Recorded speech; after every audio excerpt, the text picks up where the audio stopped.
அனைவருக்கும் வணக்கம். சற்று முன்பு இன்று தமிழக அரசு வெளியிட்டுள்ள 12 முக்கியமான அறிவிப்புகள் என்னென்ன என்பதை பற்றி தான் நம்ம இந்த வீடியோவில் பார்க்க போகிறோம். ஸோ முடிந்த அளவுக்கு இந்த வீடியோவை ஸ்கிப் பண்ணாமல் முழுமையாக பாருங்கள். இந்த வீடியோக்குள்ளே போகிறதுக்கு முன்னாடி இந்த வீடியோக்கு ஒரு லைக் பட்டனை ப்ரெஸ் பண்ணிடுங்க.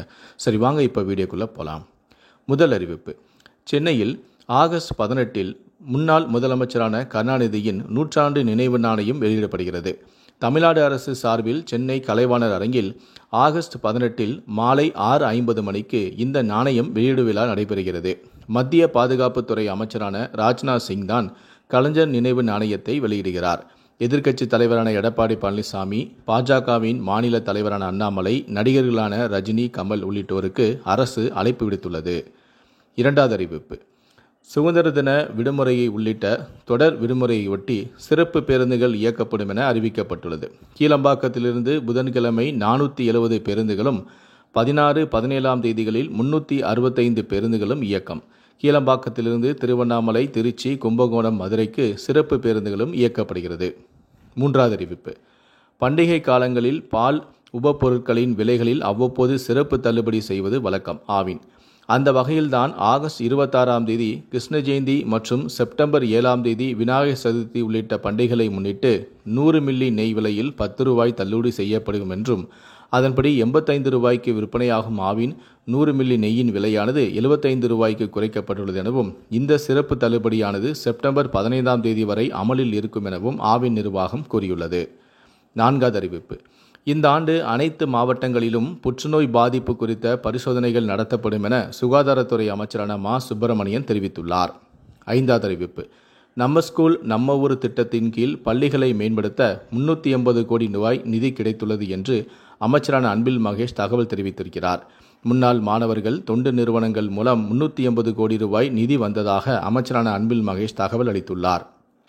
ஆறாவது அறிவிப்பு: தென்காசி மற்றும் செங்கோட்டை இடையே சிக்னல் பராமரிப்பு பணிகள் காரணமாக இன்று ஆகஸ்ட் 13ஆம் தேதி அன்று ரயில் சேவையில் மாற்றம் செய்யப்பட்டுள்ளது.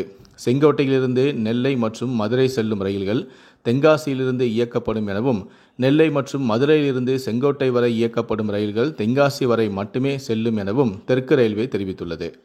ஏழாவது அறிவிப்பு: நீலகிரி, கோவையில் இன்று முதல் 3 நாட்களுக்கு மிக கனமழைக்கு வாய்ப்புள்ளது என வானிலை ஆய்வு மையம் தகவல் தெரிவித்துள்ளது.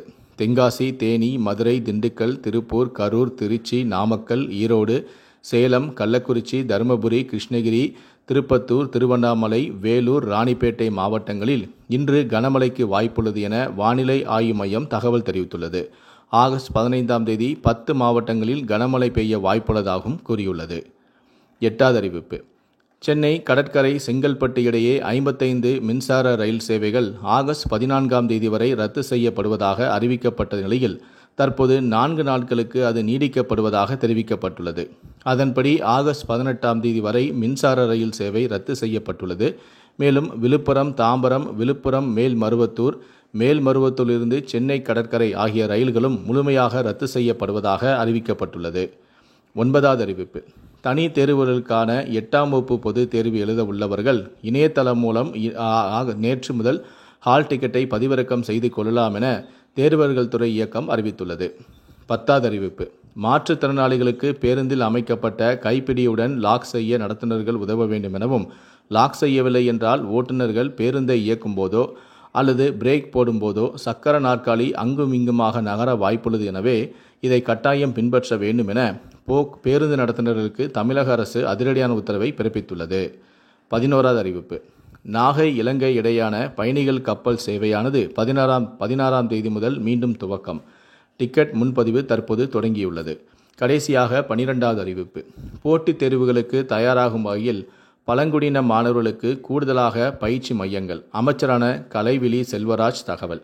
இந்த 12 அறிவிப்புகளை பற்றிய உங்களுடைய கருத்துக்கள் என்ன அப்படிங்கிறத கீழே இருக்கக்கூடிய கமெண்ட் செக்ஷனில் மறக்காமல் சொல்லுங்கள். முடிந்தளவுக்கு இந்த வீடியோவை மற்றவங்களுக்கும் ஷேர் பண்ணுங்கள். மேலும் இது போன்ற பல வீடியோக்களை பார்க்கணும் அப்படின்னு நினச்சிங்கன்னா மறக்காமல் இந்த சேனலை சப்ஸ்கிரைப் பண்ணுங்கள். நன்றி, வணக்கம்.